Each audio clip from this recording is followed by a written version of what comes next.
My bottom was realizing that I was utterly powerless over my compulsions towards drugs and alcohol, sex, all sorts of bad decision making that I felt owned. I felt utterly owned. I had made a habit throughout my entire life of strengthening my weakness muscle, constantly giving in and giving in and giving in to every urge of my human nature. And I was like, well, there's nothing, I mean, that's all I am now is a give-in machine. You know, there's nothing I can do. My name is Val Daniel. Hear my story. Like a lot of musicians and high school dropouts, I work in the service industry. I spent a lot of years waiting tables, bartending, also cooking. And the service industry is really, between the entertainment business and the service industry is just a lot of fuels, a lot of fuel for the fire of like addiction, especially drugs, alcohol, and sex. They both run all of those run pretty rampant there. And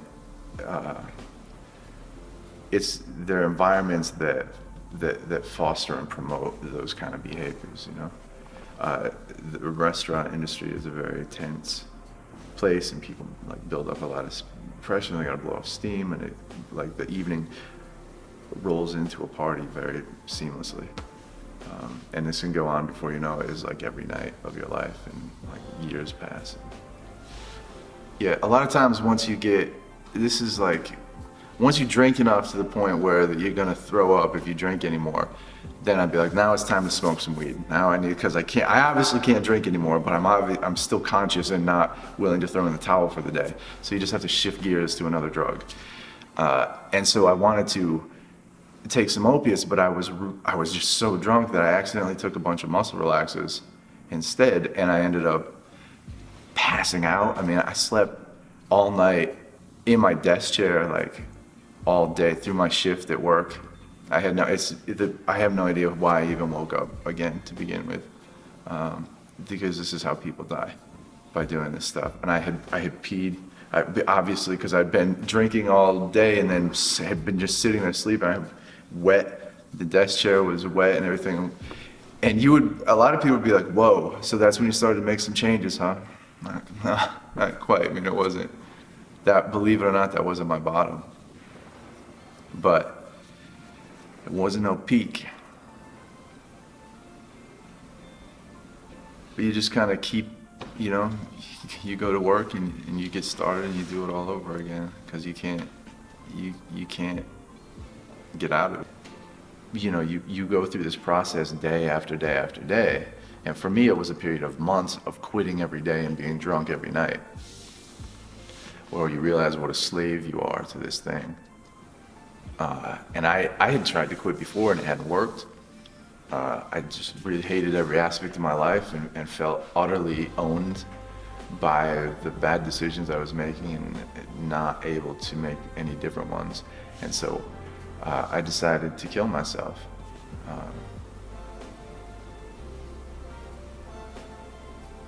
I didn't see another way out.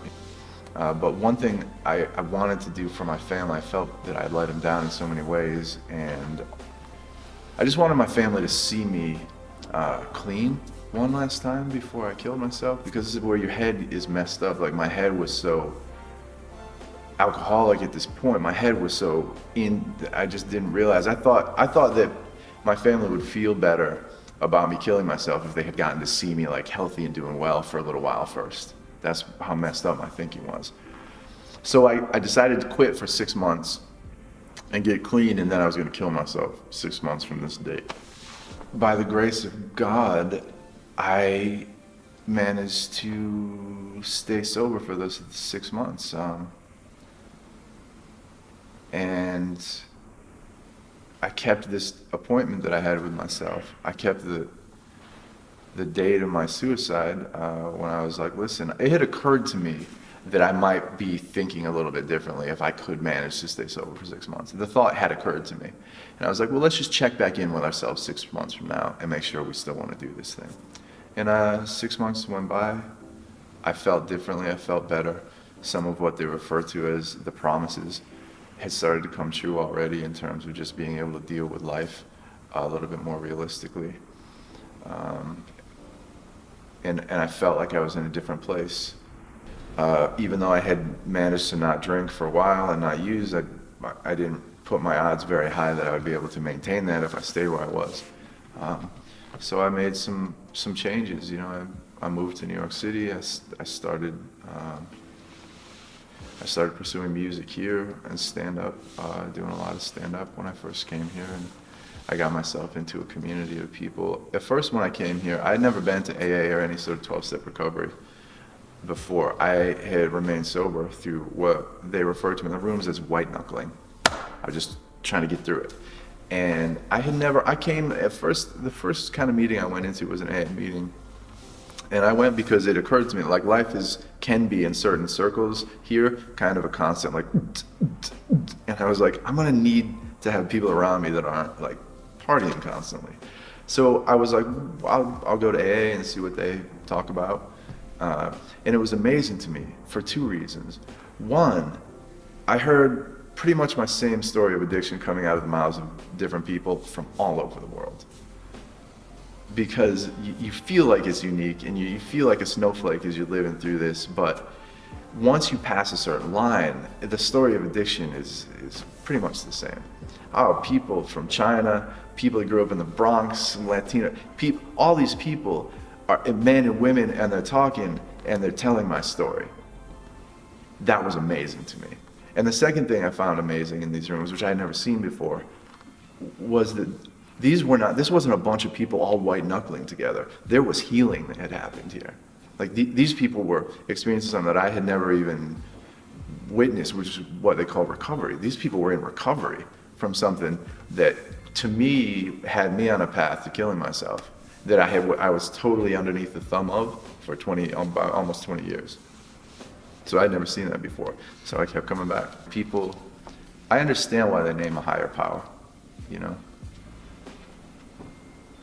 Everyone who's ever been healed of anything is healed by the grace of Jesus Christ, whether or not they name it. It reminds me of Paul in Athens going, be like, you have a statue to a God you don't know. Let me tell you who this God is. That's how I feel about the higher power. Not that I'm preaching in the rooms. I'm just saying there's only one source of healing in our universe. There aren't two. And so it has been through time spent sober and being able to think a little bit more lucidly about stuff, I started walking back towards the cross.